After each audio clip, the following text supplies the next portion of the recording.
আসসালামু আলাইকুম প্রিয় দর্শক মণ্ডলী। আজকে আমরা সেন্ট মার্টিন যাওয়ার উদ্দেশ্যে শাহপুরী দ্বীপ জেটি পয়েন্টে চলে আসলাম। এখান থেকে বোটে করে আমরা সেন্ট মার্টিন উদ্দেশ্যে রওনা দিব। এখন আমরা আছি শাহপুরী দ্বীপ জেটি পয়েন্ট, যেখান থেকে মায়ানমার একদমই কাছে মনে হয়। এটা হচ্ছে মায়ানমারের অংশ আর নাফ নদী। পাশ থেকে যদি আমরা দেখি শাহপুরী দ্বীপ জেটি পয়েন্ট,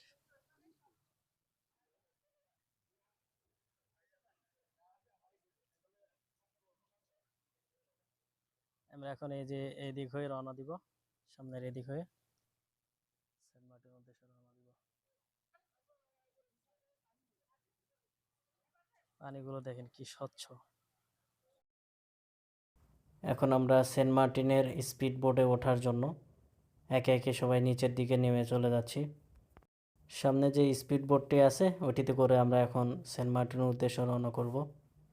ব্যাগপত্র সহ সবাই একে একে উঠে পড়তেছে। এখন আমার ওঠার পালা, আমিও উঠে পড়লাম সেন্ট মার্টিন সি বোর্ডে। বিসমিল্লাহির রহমানির রহিম। এখন যাত্রা করলাম সেই সেন্ট মার্টিনের উদ্দেশ্যে। শাহপুরী দ্বীপ জেটি পয়েন্ট থেকে আমরা সেন্ট মার্টিনের উদ্দেশ্যে এখন রওনা করলাম। আমরা এখন বর্তমানে নাফ নদীর ভিতরে চলে আসছি। একটু পরে হয়তো সাগর মোহনার ভিতরে চলে যাব।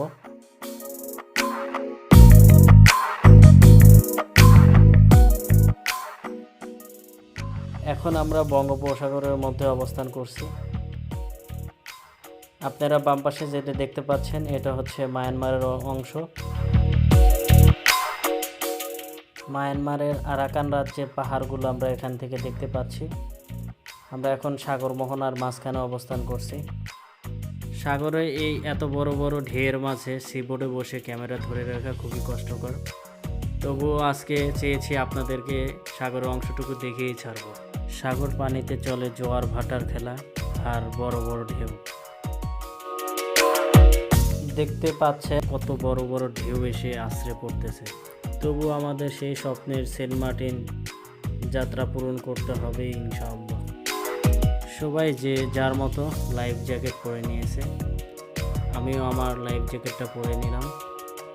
দূর প্রান্তে আমরা দেখতে পাচ্ছি বিশাল বিশাল ঢেউ, অনেক বড় বড় ঢেউ এসে আছড়ে পড়তেছে।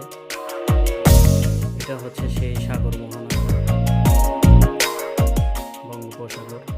বঙ্গোপসাগরের সাগর মোহনা। এখান থেকে অনেক দূরে সেন্ট মার্টিন। টেকনাফ থেকে সেন্ট মার্টিনের দূরত্ব প্রায় নদীপথে 13 কিলোমিটার মতো। আমরা এখন সেই নদীপথটাকে পাড়ি দিচ্ছি। আমরা এখন সে উদ্দেশ্যেই সেন্ট মার্টিনে যাত্রা করেছি। স্বপ্নের সেন্ট মার্টিন স্পিড বোটে করে, সি বোটে করে যাত্রা করেছি। সাগর পয়েন্টের মাঝখানে থাকায় আধো আধো চোখে সেন্ট মার্টিন দেখতে পাচ্ছি।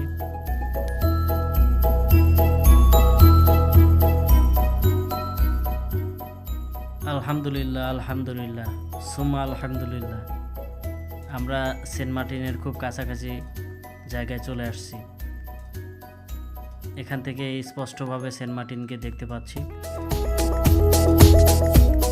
আল্লাহর কাছে, মহান রব্বুল আলামিনের কাছে লাখো কোটি শুকরিয়া আমাদেরকে সব সুন্দরভাবে পৌঁছে দেওয়ার জন্য। আমরা এখন খুব কাছ থেকে এই যে সেন্ট মার্টিন অংশটুকু দেখতে পাচ্ছি। এটা হচ্ছে সেন্ট মার্টিন, আমাদের স্বপ্নের সেন্ট মার্টিন চলে আসছে। অল্প সময়ের মধ্যে আমরা এখন বোট থেকে নামবো। আপনারা দেখতে পাচ্ছেন সেন্ট মার্টিন।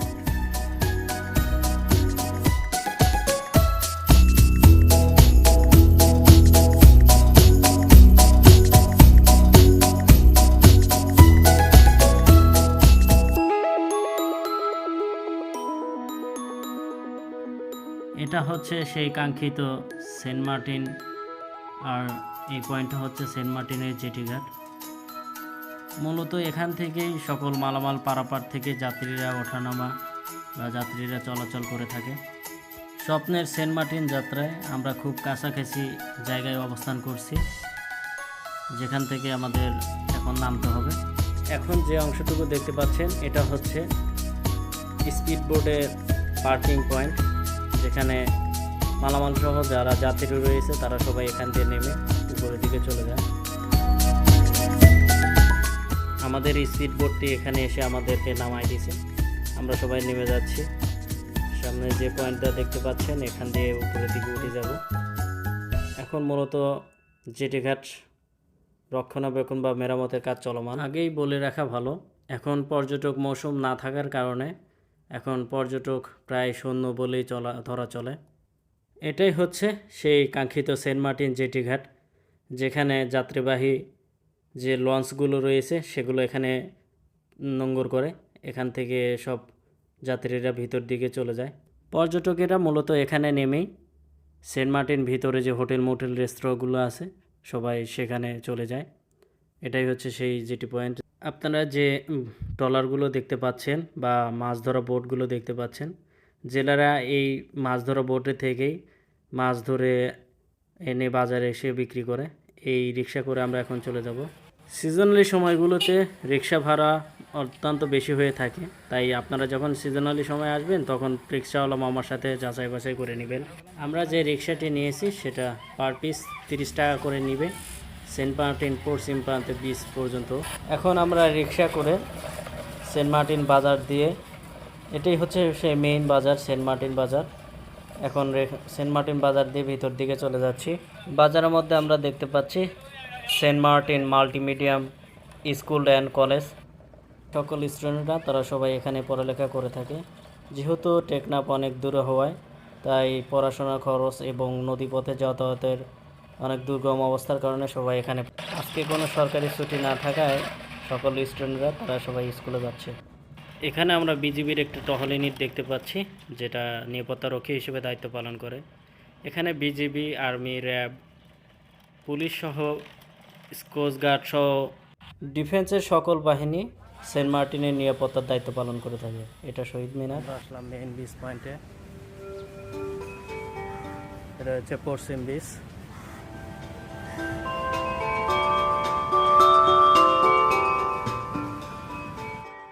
আমরা এখন আছি পশ্চিম বিচের প্রথম অংশে, যেখান থেকে পশ্চিম বিচ শুরু। গলাচিপা থেকে শুরু করে সেরাদ্বীপ পর্যন্ত বিস্তৃত। কি অপরূপ সুন্দর দেখতে।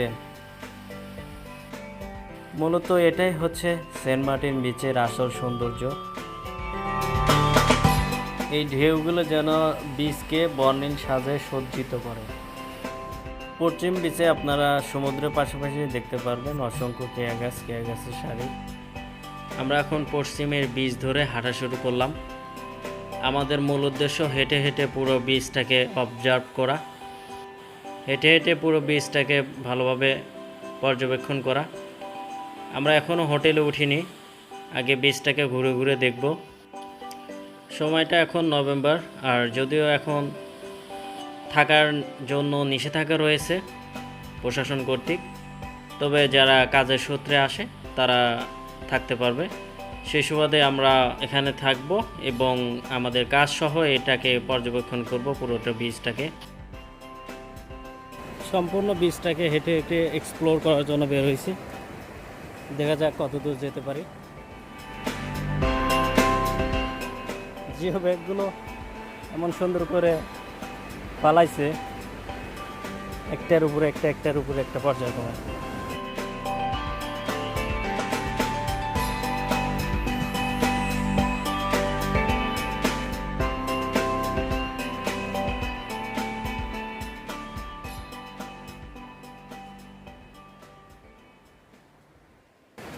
আমরা অনেকক্ষণ পর সেই কাঙ্ক্ষিত কেয়া ফলটার দেখা পেলাম, যেটি দেখার জন্য ধীর আগ্রহে হাঁটা শুরু করছিলাম।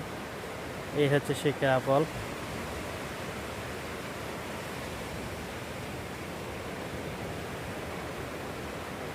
এই পাশে যদি দেখি আরো দুইটা ধরছে, অনেক বড় বড় হয়ে গেছে কেয়া ফল।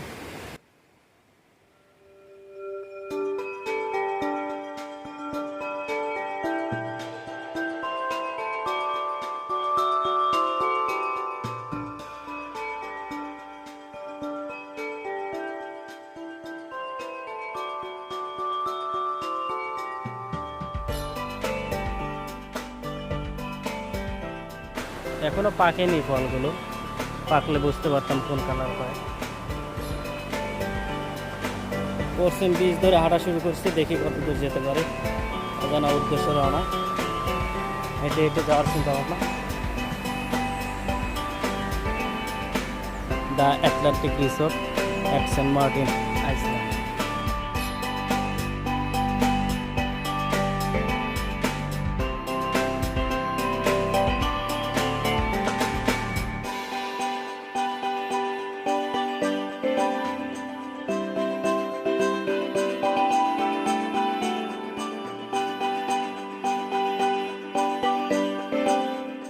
এখানে আমরা দেখতে পাচ্ছি একটি রেস্তোরাঁ, যা বর্ণিল সাজে সজ্জিত করা হয়েছে। সেন্ট মার্টিনের সকল রেস্তোরাঁ প্রায় আলোকসজ্জা দ্বারা সজ্জিত করা হয়েছে, কারণ সামনের ডিসেম্বরের 1 তারিখে এটি পরিপূর্ণভাবে খুলে দেওয়া হবে। এখানে আমরা দেখতে পাচ্ছি একটি কেয়া গাছ, যেখানে অনেকগুলো কেয়া ফল ধরেছে। সমুদ্রের পাড়ে এই কেয়া গাছগুলো দেখতে সত্যি দারুণ লাগে, সমুদ্রের প্রকৃতির সৌন্দর্য ফুটে তোলে। সমুদ্রের নীল জলরাশির সাথে রয়েছে কেয়া ফল, সত্যি নিদারুণ সৌন্দর্য। আমরা যদি একটু সামনের দিকে তাকাই তাহলে দেখতে পাবো এখানে সমুদ্রের নীল জলরাশি এসে আশ্রে পড়তেছে পাথরখণ্ডের উপর, যেখানে সমুদ্রের বালি দ্বারা পলি জমে সেখানে পাথরখণ্ড দ্বারা উঁচু হয়ে আছে। দেখতে সত্যি অনেক সুন্দর লাগতেছে। দেখুন ছোট্ট একটি নারকেল গাছ, কত সুন্দর দেখা যাচ্ছে। সেন্ট মার্টিন দ্বীপে এরকম ছোট বড় অসংখ্য নারকেল গাছের সারি রয়েছে। প্রায় 1.5 লাখের অধিক নারকেল গাছ রয়েছে। অধিক পরিমাণ নারকেল গাছ থাকায় সেন্ট মার্টিন দ্বীপের চেয়ে এলাকাবাসীর কাছে নারকেল জিঞ্জিরা নামে বেশি পরিচিত।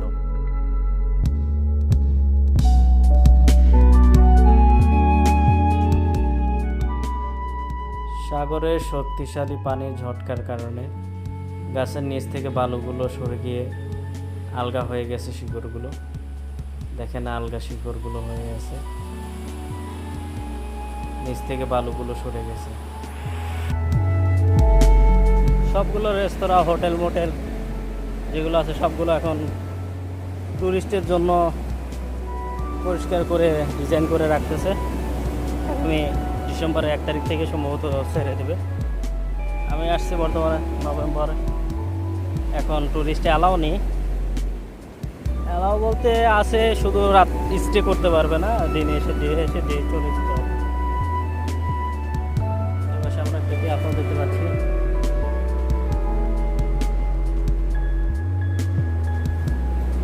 মরে গেছে।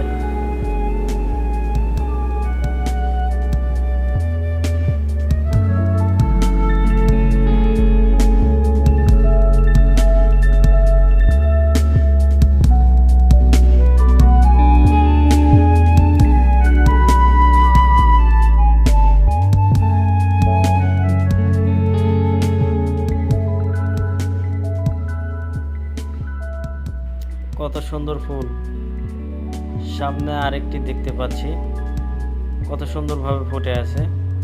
বাঁশের চাটাইয়ের সাথে আগাছার মতো বেড়ে ওঠা এই ফুল গাছগুলো।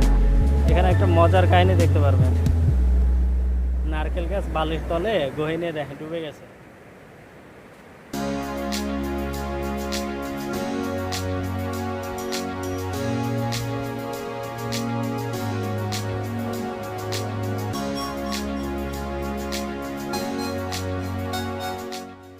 এখানে আমরা দেখতে পাচ্ছি একটা ব্যানার পোস্টার, সামুদ্রিক কচ্ছপের ডিম পাড়া নির্ধারিত স্থান পরিবেশ অধিদপ্তর কর্তৃক দিয়ে রাখছে। এখানে হয়তো সামুদ্রিক কচ্ছপ এসে ডিম পাড়ে। অসাধারণ অসাধারণ প্রাকৃতিক দৃশ্য, মুগ্ধকর প্রাকৃতিক দৃশ্য।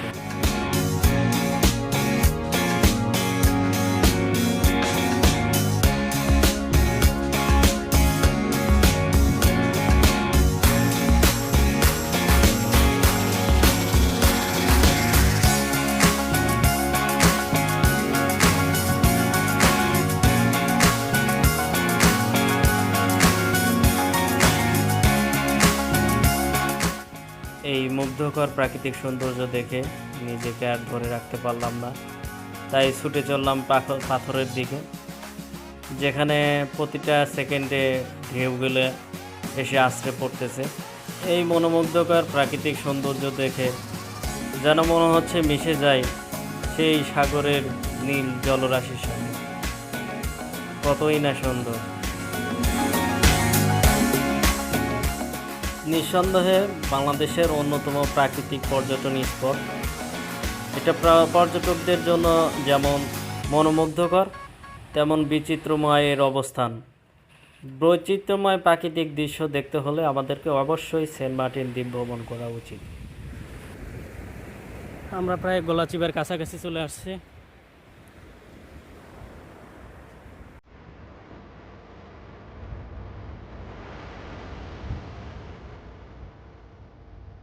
জানি না এটা একটা রিসোর্টের সিস্টেম করতে চাইছিল কিনা, তবে দেখতে খুব ভালো লাগছে। সাগরের প্রান্তে এরকম একটা দিয়ে লেখা সম্ভবত এটা গেটস।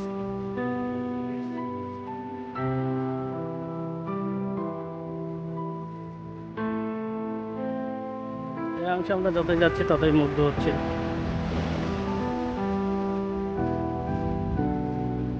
অনেকে বড়শি ফেলে মাছ ধরত।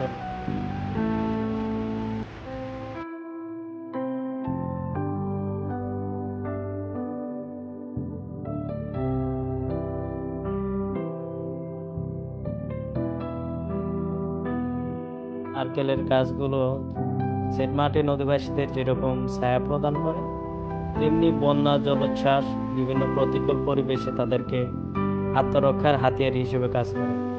সুতরাং বলা যায় যে সেন্ট মার্টিনের নারকেল গাছগুলো তাদের জীবন রক্ষার আশীর্বাদ স্বরূপ হিসেবে কাজ করে।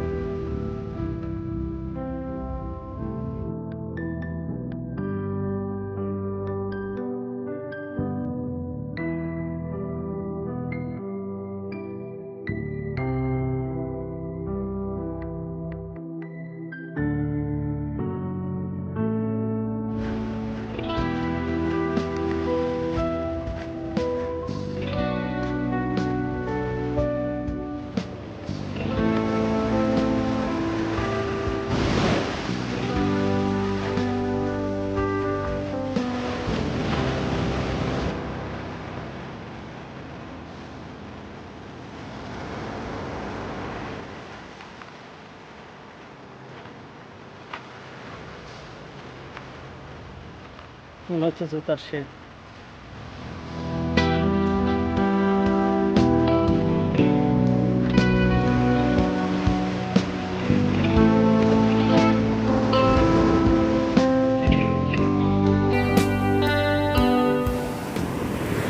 এই সেই গলাচিপা, যা দেখতে কিছুটা মুরগির নেয়।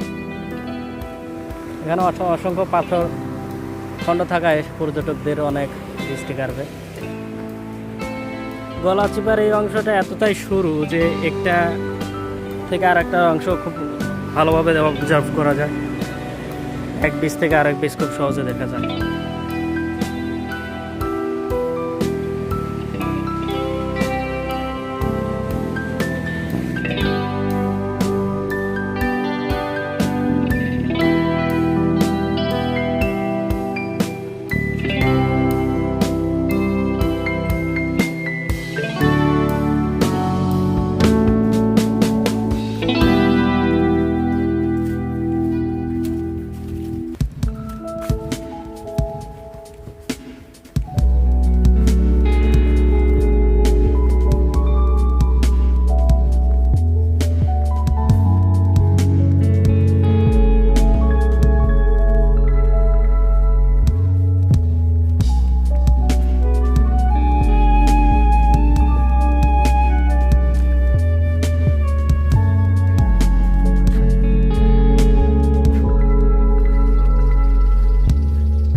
আমরা একটা রিসোর্টের মধ্যে দিয়ে পার হচ্ছি। সামনে গলাচিপার বীজটাকে ভালোভাবে অবজার্ভ করার জন্য।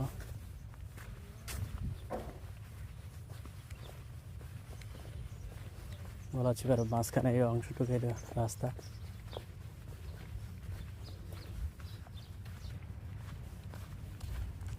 আমরা গলাচিপার সেই বীজটা, আমরা তখন ছিলাম পশ্চিম পাড়ের বীজ, এখন আসতেছি পূর্ব পাড়ের বীজে।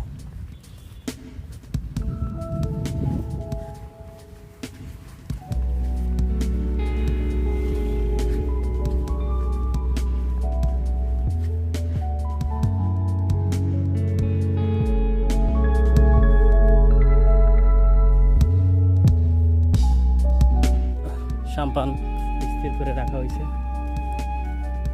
এই অংশে দেখতে পাচ্ছি আমরা। ওই পাশটা হচ্ছে ওই যে জেটি ঘাট, অনেকটা দূর।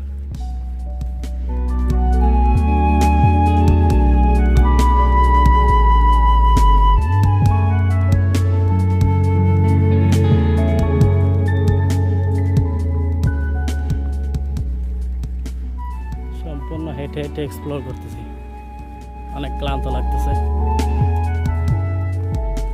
ওই পাশটা হচ্ছে মায়ানমারের অংশ। মায়ানমারে অসংখ্য পাহাড়, অনেক পাহাড়, অনেক অনেক উঁচু উঁচু পাহাড়। আমরা আছি হচ্ছে বাংলাদেশের অংশে, সেন্ট মার্টিন অংশে। এখানে দেখতে পাচ্ছেন অনেকগুলো বোর্ড, যারা মাছ ধরে এসে এখানে নোঙর করে রাখছে। আমরা তার মধ্যে দিয়ে হেঁটে হেঁটে যাচ্ছি।